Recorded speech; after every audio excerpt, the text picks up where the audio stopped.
Hey squashers, Philip here. We're going to find out in this video whether artificial intelligence can really improve your squash. I've got 4 free AI platforms and 4 serious squash questions. We're going to see who gives the best answers and are those answers helpful. There's also 2 silly questions at the end. If you haven't heard about the recent advances in AI, then you are in for a big shock. However, the chances are you probably know what I'm talking about. But if generative AI and LLM, large language models, are completely new to you, then I highly recommend you do a web search after this video and learn more. What I will tell you though is that these AIs are not creating the information from their own intelligence. They're regurgitating information that has been scraped from the internet. Basically, they're repeating what's been fed into them via websites, video transcripts, books, and other sources, but it is still pretty cool. All of these platforms are free to use. I put the links in the text description. And it's worth noting that occasionally these platforms give what are called hallucinations, which is a polite way of saying they're lying or they're giving you false information. Now that is really important. In fact, it's one of the main reasons for making this video. If a person is new to squash and they use these services, are they being helped or hindered? Here's how it's going to work. I'm going to have 4 tabs open, each with a different platform. I'm going to copy and paste the same 4 questions into each tab and then see what the answers are and compare them. Now, the platforms I'll be using are ChatGPT from OpenAI, Bard from Google, Bing from Microsoft, and Perplexity from Perplexity. I'm just going to be using the free and basic services, but in some cases there are paid pro versions. Now it might be possible with careful prompting and personalization to get even better answers, but I'm just going to assume that most squash players are not AI specialists and they'll be using the same services that I am. So let's address the elephant in the room, and that is the thumbnail. As I'm sure you realized, I used a text-to-image AI to generate it. Here are some more that I generated. Now, these image generators are not very good at understanding the difference between squash the vegetable and squash the sport, and that sometimes leaves us with these interesting mashups. Anyway, let's get started. Okay then, so let's start with the first question, and we'll start with ChatGPT, and the question is, what's the best way to improve my squash? All right, so while that is generating, we're gonna just copy it across to all of the others here. Now, as you can see here, Bing has got these more creative, more balanced, more precise. I'm just going to go with more balanced. I don't know how much that will help or what difference it will make. And then across to here. And then we jump back to ChatGPT. All right then, so here we go. Improving your squash involves a combination of physical fitness, technical skills, strategic understanding of the game. Here are some tips. Fitness training, skill development, work on the basic strokes. Consistency is key. Practice your serves regularly. I like that. A strong and accurate serve can give you an advantage from the start. Yeah, good. Develop your movement and footwork. This is good. Squash is a fast-paced game and efficient movement is crucial. Love it. Game strategy. Learning to do the pace, vary the speed and placements. This is good. Work on your shot selection, understanding when to play defensively and when to take an attacking approach. Love it. Analyze your opponent's weaknesses and exploit them during the game. Okay, that's one of those things that you just sort of say, analyze your opponent's weaknesses, but it's very, it's just like be better every day. All right, fine. Okay, so match play regularly against opponents of varying skill levels. I love it. Okay, this will expose you to different, participate in local tournaments. Good. Analyze your matches. Love it. This is great. Develop mental resilience. Yeah, again, that's like just become better. Practice visualization. Oh, I super love that part. Yeah. Positive mindset, coaching. Consider taking lessons from a qualified coach. Yeah. Attend clinics and workshops. Love it. Yes. Equipment's good. Rest and recovery. Woo. I've got to say, that is pretty good, don't you think? Right, now let's see what Bard has given us. Enhancing the squash skills requires a combination of focused practice. I love that phrase. Strategic gameplay and physical conditioning. Okay. Mastering the fundamentals before delving into advanced techniques. Ensure you have a solid grasp of the basics. Grip, stance, swing mechanics. Okay, it's good. Practice regularly. Dedicate each time to drills. Good, love it. Okay, notice it sort of says drives and volleys again and drop shots. Good. Play against opponents of varying skill levels. Okay, so that's the same as before from ChatGPT. Seek feedback from coaches. Work on agility. Develop mental toughness. This button helps you responses. Yeah, okay, we're going to jump that. Watch professional matches. ChatGPT didn't mention that. And enjoy the process. Embrace the challenges. Celebrate your progress. Now, it sounds like I'm laughing at this, but I'm not. I'm truly impressed with how good it is. Okay, good. All right, so what does Bing say? Oh, okay, it didn't start generating it until here. It's got some picture, a squash company. So they've taken it perhaps from their website. Okay, so free advert for the squashcompany.com. All right. So as it's doing it, let's follow it along. Okay, explore. So we're not going to follow these links, but we could. Yeah. All right, that's interesting. Okay. All right. So what do we got? Taking the ball before the back wall. Okay, going short regularly, hitting the ball where the opponent is not, using deception. Okay, now this is an interesting approach. The others took a more general, the ChatGPT and Bard took a more of a general approach to the whole thing. Here is just literally talking about what you have to do when you're hitting the ball. Okay, find a friendly club. Taking solid advice from a smart coach. Okay, watching and learning from the best players, investing in a physio. All right, okay, so interesting that they've included links to other places and images as well. And let's just see what Perplexity has got. All right, now again, Perplexity's got some links. We just see here. What a shock! One of my videos, love it. Okay. And a link to Reddit, which is pretty good. All right, so let's just see what the answers. Play against people different, work on your condition, keep it straight. Interesting, it's the first one that's really gone into more details tactically there. Take the ball before the back wall. That's the second time that's happened. And I'm curious now whether that's completely come from the Squash Company, which is what we had with Bing, and whether they've used that as their main source. Hitting the ball, yeah, This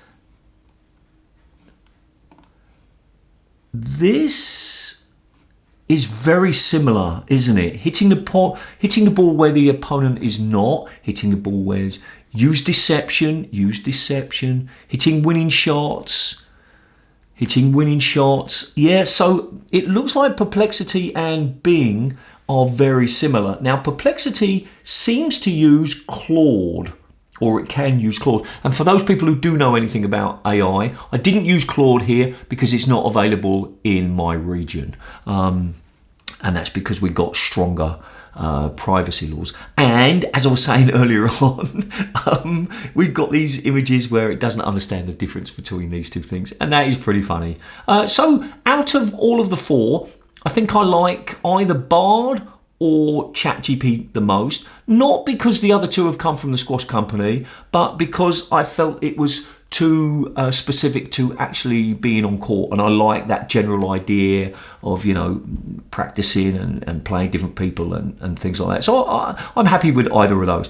Probably Bard is getting the information from ChatGPT anyway, but it's interesting how they do it. So on to the next question. So, question 2, I've decided to be a little bit more specific. When playing squash, how can I beat somebody who is fitter than me? So we'll see what we got here, and we'll type it in. Now, as we've already seen, Bard, by continuing, okay, I have to do that. Right, okay. Bard seems to want to wait until, okay, now, if I leave it going and then go back to Perplexity. All right, so we jump back to ChatGPT. What we got here, so just to remind you, when playing squash, how can I beat somebody who is fitter than me? All right, here we go. Control the pace, smart shot selection. Okay, choose wisely instead of relying solely on power. Focus on accuracy and placement. All right, I like that. Consistency, make fewer errors, force your opponent to work for each point. Tactical awareness. Yeah. Okay, If it's possible, I don't know, jumping in here, if it's possible, I'll link to all of the answers in the text description. I don't know if that's possible for me to do that or not, but you can just, do it yourself. Tactical awareness, efficient movement, mind games, stay mentally composed, fitness management, play to your strengths, be flexible in your game plan. Yeah, okay. I mean, it's a difficult question, isn't it? How do you beat somebody who's fitter than you? Well, the first thing that you try to do is you make sure that you're not going to keep the rallies going for as long as possible, because clearly that's not going to work. But you don't want to go for every single shot that you come. You just have to choose wisely, and I think that the best advice here is use smart shot selection. Vary the pace so that you're not always hitting the ball hard. This is good advice. I'm okay with that. Right, let's see what we got. This is Bard now. Playing squash against somebody who is fitter than you can be a challenging task, but it's not impossible to overcome. Right, instead of engaging in long, grueling rallies, focus on playing shorter, more efficient points. Okay, I like that. Utilise your opponent's fitness against them by making them run around the court more than you do. Yeah, gosh, wouldn't I love to be able to do that? Wouldn't you love to be able to do that? Use drops, lobs and other deceptive shots to catch them off guard and conserve your energy. Capitalise on their weakness. Yeah, I like that. Pace yourself. Use deception and trick shots. Stay mentally focused. Make your shots count. Every swing is precious, so make sure your shots have a purpose. Ooh, I love this. Aim for high percentage shots that will force your opponent into difficult positions. Avoid unnecessary risks that could lead to unforced errors. That's good. Play to your strengths. Don't give up. It's good advice too. Yeah, I'm loving Bard so far. Is there anything about that? Fitness management. Notice that ChatGPT is everything in bullet points, which can be very easy to assimilate. And here it's just a heading and some text. Remember that fitness is just one aspect of squash. Strategy, skill and mental fortitude are equally important. Yes, I love it. I love it. Okay, so this is good. Right, now let's see what we got with, all right, so Bing hates being, put into the background. So he obviously wants, I'm the main character here. All right, so as it's doing it, what we got? Play smart, conserve your energy. Good. Use deception. Yeah, is that a great piece of advice for somebody fitter than you? The problem is that if you don't normally play deceptive shots, you're not used to it. I'm not sure that that's actually going to benefit you. It might hinder you there. Hit where your opponent is not. Again, take advantage of your opponent's weaknesses. Yeah, okay. And again, we've got the links of the places that it's got the information. We've got this human kinetics. All right, and let's just see what we got here. So we've got a few more choices again. Squash points, serious squash, Reddit, squash club, human kinetics again. Interesting. We might have to follow that link one day. Right, so use shorter backswing and fast punchy strokes. Use shorter backswing and fast punchy stroke to hit hard, low returns. This reduces the time your opponent has to set up and make it harder for them to react. Yeah, okay. Except, of course, if they're fitter than you, part of being fitter means that they're probably faster. Not necessarily, but probably. I'm not sure that this is going to give you the result that you want. As soon as you start hitting the ball hard and low, you've got less time and your opponent is going to be rushing you. Play to your strengths. Yeah, okay, I like that. Vary your pace. I like that too. That's good. Work on your game with equal and lesser opponents. Improve your fitness. Yeah, okay. It's pretty obvious, isn't it? Yeah. But I mean, it's an important point. I don't want to sound too patronising there, but it's obvious what you need to do there. So my choice, I think I'm going to choose Bard again. I mean, it's not a competition. I was never planning to do scores on who gives the best answer, but so far ChatGPT and Bard have been my favourites. On to the next question. Right. As you know, I am a huge fan of solo drills. So the next question relates to that. Can I improve my technique by doing solo drills? There we go. We're going to do that. We're going to just jump across to Perplexity. We're going to do that. And we're going to post it here for Bing, but she's going to wait for us. Right, here we go. So, solo drills can be valuable. and a valuable and effective way. Solo drills allows you to focus, well-rounded improvement, drive shots, volley shots, drop shots, movement skills, ghosting, conditioning, video analysis. Yeah.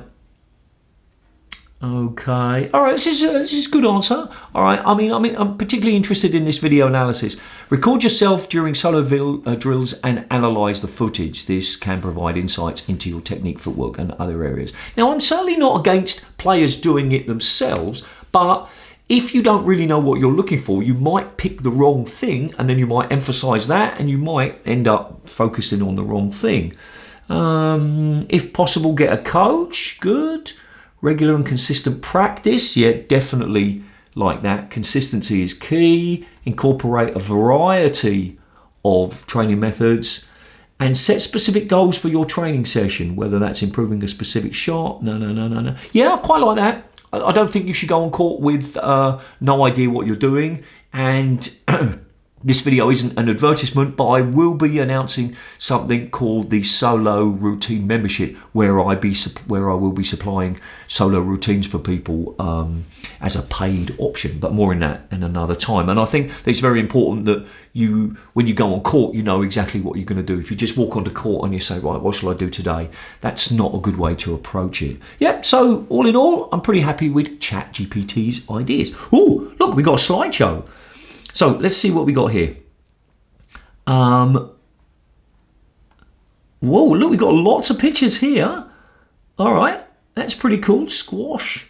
This is Squash Magazine. What's this? This is Inside Squash. This is Squash Game Info. Inside Squash again. And SlideShare. The forehand and backhand drive. All right, so yes, you can improve your squash technique by doing solo drills. Blah, blah, blah. Forehand consistency. Okay, so it's giving me some ideas for drills, which is nothing that ChatGPT didn't. And okay, that's not necessarily a good or a bad thing. Okay, so footwork drills. Okay, so when doing drills, focus on form. Yeah, good. Consistency. Mix up variety and intensity. Push yourself to work hard during your drills. Yeah, I like that last part. Definitely like that last part. If you're serious about improving your squash technique, I recommend working with a coach who can help you develop a personalized drill program. This is good. Really good. It's an interesting approach, isn't it? Right, let's see what Perplexity said. All right, so we got a couple of me, which is great news. We got another one, some drills and some other drills. Okay, and Reddit. Okay, so that's pretty good as well. I like it when they show where they got the information from. I don't know if it's the only place they got it from. I don't think it is, but they are recommending these places. All right, so Perplexity saying it is possible. Highly effective, correct technique, work on weaknesses, variety. Ooh, now here's an interesting one. Ball selection. We haven't seen that in the other two so far. Making sure that the type of ball can impact the drills. Now, this is me. And I promise you, I didn't do this beforehand and do anything like that. But that is very interesting. And let's click on the other ones as well. There's a Reddit. Okay, so all right, so here we go. So it's got the numbers. Sorry. When I saw 3, I thought there were 3 links that it was going to. These are the references, and it tells you where it's got it from. I do like Perplexity so far. Interesting. And then just see what Bing's got. Here we go. All right, so Squash Serve. That's a new website. Never heard of that before. Maybe we have to check that out later on. All right, so let's see what it's got going. Talking about ghosting, which is not really what I was asking about, but it's been mentioned as well. Short volleys, sidewall volleys. Okay. Yep, so it's got references as well. Let's see the 3 more. Okay, YouTube Better Squash, which was this one. Make solo drills more effective. Okay, yeah, it's good. Good to know that they've been scraping me as well. And this video here, I don't know who that one is. We won't click on the links. So in general, I feel that there's an interesting mix between these answers here. We've got some interesting ones. I think I'm going to go with ChatGPT on this one again, but I do like the fact that Bard was quite specific in its answers. Bing gave me a shorter answer than all the others, but in fact, maybe I'm going to go for Perplexity. Yeah, I don't know. Probably ChatGPT. On to the next question. Okay, so the last question is going to be very general. What are the 5 common mistakes club players make? I better just change that to squash players, just in case it hasn't got the context. Sorry about that. I hadn't thought about that. Copy that. All right, off you go, ChatGPT. Right, Bard, hit me. And then Perplexity. Here we go. And we won't bother with Bing until we've finished here. Right, so what we got going? Lack of proper footwork. Over-reliance on power. Love it. Love it. Poor shot selection. Yep, okay. Neglecting the backhand. Like this one too. Lack of match strategy. This is a good answer. I am impressed. Consistent and mindful training, along with a willingness to learn from mistakes, can contribute to overall development and success on the squash court. This is a good answer. Obviously, I'm not reading all of the details here, but I'm impressed. I really am. Right, Bard, what have you got? Fast-paced, demanding game, said that earlier. Poor court positioning. Okay, that's pretty good. Taking your eye off the ball. Okay. Keep your eyes focused on the ball at all times. This is false. Okay, this is not true. And I will be producing a video to clarify that very soon. Make sure you see the ball out of the corner of your eye. Okay, then you can track the trajectory. Don't hit too hard. Yeah, good. I like this. Not using the walls. The walls are your friend in squash. Yeah, good. Lobs. Not being fit enough. Is that a mistake? I mean, it's neglect. Maybe that neglect is because you don't have time. Maybe that neglect is because you don't have the time. Yeah, okay, sorry. You just, I'm not sure it's a mistake, but being fitter definitely helps. All right, Perplexity, what you got? Slow starters. Interesting. All right, so let's have a quick look at this. We've got Serious Squash. We got Racket Social, Squash Blogger, YouTube, Common Mistakes, and 5 squash. Okay, so we got some references there, and they reference those in the answers. So yeah, I do like this Perplexity way of presenting the information. Whether the information is better than the others, I'm not sure. I'm not sure that that's important at this point. But what is important is how you present the information. Right. So taking your eye off the ball, yeah, that is a problem. Okay, and I know that sounds like I'm contradicting what I said earlier, but I'm not. But we'll come back to that another time. Slow starters, yep. Poor court positioning, hanging too far back on the tee. Yeah, that is definitely a common error, especially if you've done a lot of boast and drive. Most people don't do boast and drive properly. Most people just walk across the back, and they feel that they're only doing it for the drives, and that's when they work hard. But it's not like that. Again, that's a future video. All right, so yeah, pretty good answers. And then Bing, let's see what we get from here. So I will say that I'm not really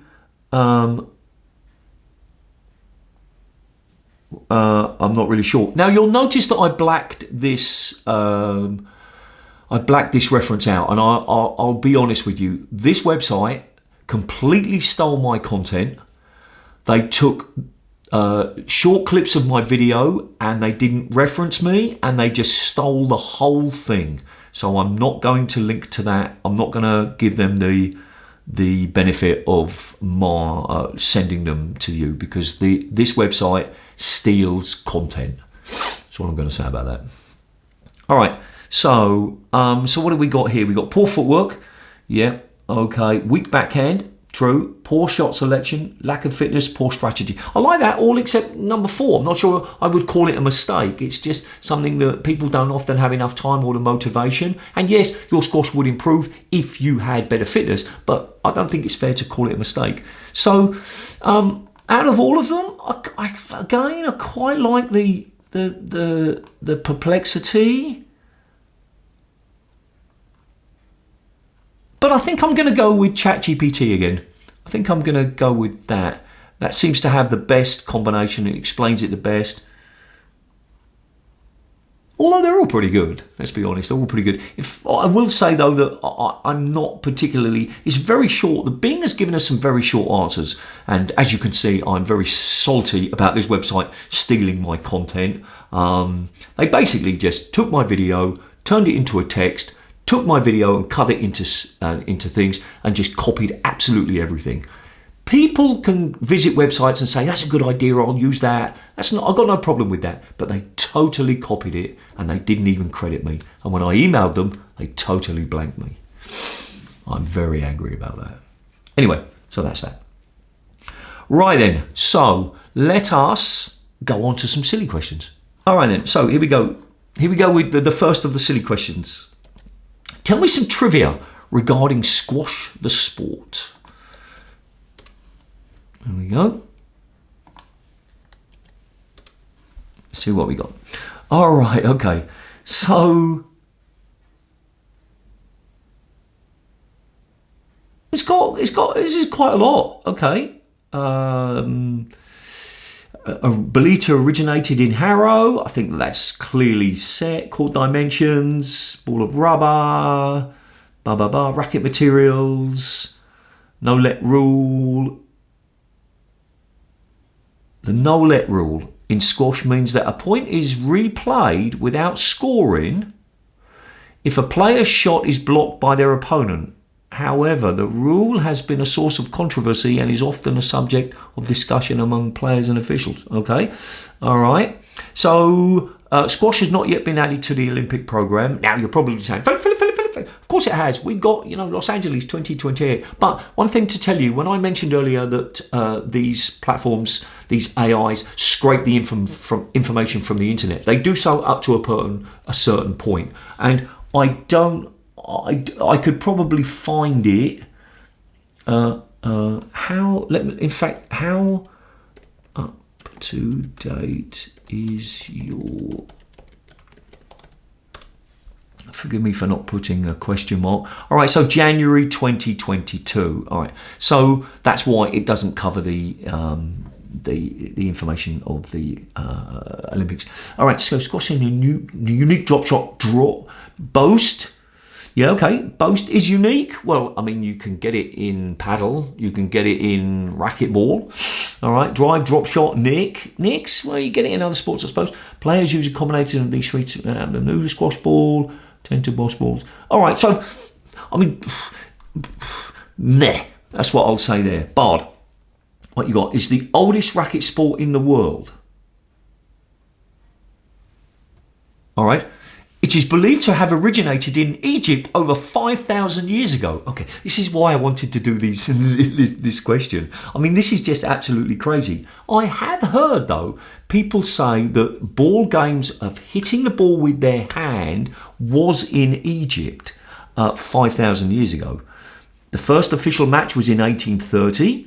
The game was originally called rackets and was played in England. All right, so that's completely wrong. So we got that. And look, squash players in 1830. Okay, that's pretty funny. All right, yep. All right, what else we got? Squash is popular. No. All right, it's a fast-paced sport. The ball can travel at 150 miles an hour. You've got a tennis racket there, fine. It's demanding to burn calories, blah, blah, blah. Yeah, okay, so, yeah. All right, what do we got here? England, health benefits, rules. Four-wall court, small hollow ball. Jahangir Khan, a legendary squash player, dominated the sport for 25 years. Okay, this is hilarious. Okay, he's considered one of the greatest and has made significant contributions. Where did that come from? Okay. Kids Kiddle. All right, fine. Here are some squash player names and some squash links, and that is pretty funny. So, in case you didn't know, Jahangir, he dominated the sport for 25 years. Heather McKay, though, she dominated almost for that long. And let's just see what we got here. New topic. Right. So 5,000 years ago in Egypt, and Jahangir was dominated for 25 years. All right, okay, so we've got some more about Jahangir here. Okay, squash was earlier called squash rackets. Yeah, okay, this is true. Oh, they love this photo, don't they? If you're looking for some fun trivia, racket sports world, yeah, gotta say that these are pretty boring. The first ever association for the sport was formed in the United States of America. That is possibly true. Okay, so on to our second fun question. Now, I've added something a little bit silly here, just to see if it's got a sense of humour. So, who is the best player to have ever played squash? Besides me, of course. So, let's see whether it's got a sense of humour or not. Let's post that into there. And then we'll start. This time we'll start with Bing. Go on, we'll watch it as it produces it. All right, Jahangir Khan, and then they have a picture of Jahangir, which is fun. All right, so there we go. All right, so for the most consecutive wins in any top-level professional sport, okay, won 10 British Open titles. Yeah, Jahangir Khan's dominance is unmatched and is considered a legend. And they've got a picture of Jahangir. All right, then. So here we go. Here, what have we got here? We got Jahangir, of course, and we got some links, and it's got US Kiddle. We're going to have to check on this, see what's going on there. And right, okay. So it's nothing about me being the best ever. Let's see what it's got. Jahangir, okay. Jahangir, Ramia Shaw, Peter Nicole David. Now, isn't it fascinating? Isn't it fascinating to go here that I never mentioned anything about male or female, and Bing only mentioned Jahangir. Okay. Bard has mentioned 4 men and 1 lady. All right. ChatGPT. Again, no women. And then this one here, we got a picture of Nicole David there, and some other pictures here. All right. Let's just maybe a little bit of controversy here. Why didn't you include women squash players?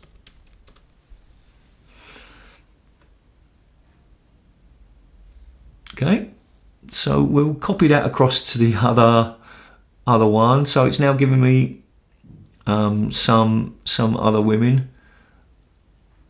but again, it's only recent players. What about, All right, so I'm going to push this a bit further.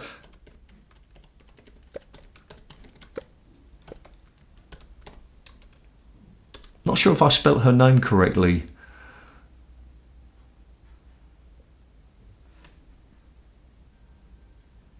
All right, so here we go. Look what we got here. So we got Heather McKay.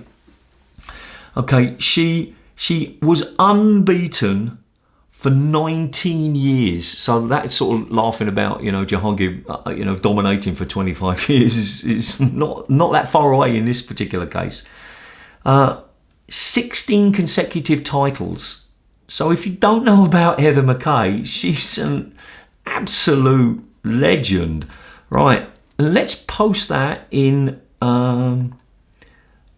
here. Let's see what Bing has got to, a Bard has got to say. Oh, doing a lot of thinking. Oh, here we go. All right, so I want to go back. I just want to steal that question up here, copy this one, post it into Bing.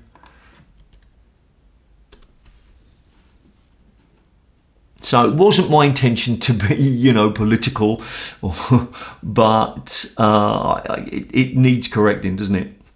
So okay, so both of them both apologising. Yes. Yeah. Okay. So we got that, and we'll post it here.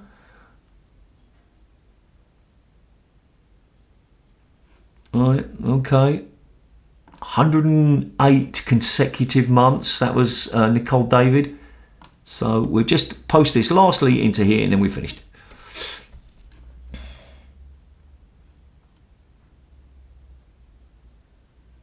So it gives me some information, but there, and I just want to, she held the world #1 ranking for a record 108 consecutive months. Now, just think that through for a second. There's 12 months in a year, so 120 consecutive months would be 10 years. Nicole David was essentially not essentially, she was world #1 for 11 years. Wow, impressive. So there you go. Those are the questions. Well, that was fun. If you'd like me to do this again but with some other questions, let me know in the comments. If you want to learn how to get the ball out of the back corners, watch this video and click this link if you want to learn more about my video analysis service. And as always, do something every single day to improve your squash. See ya.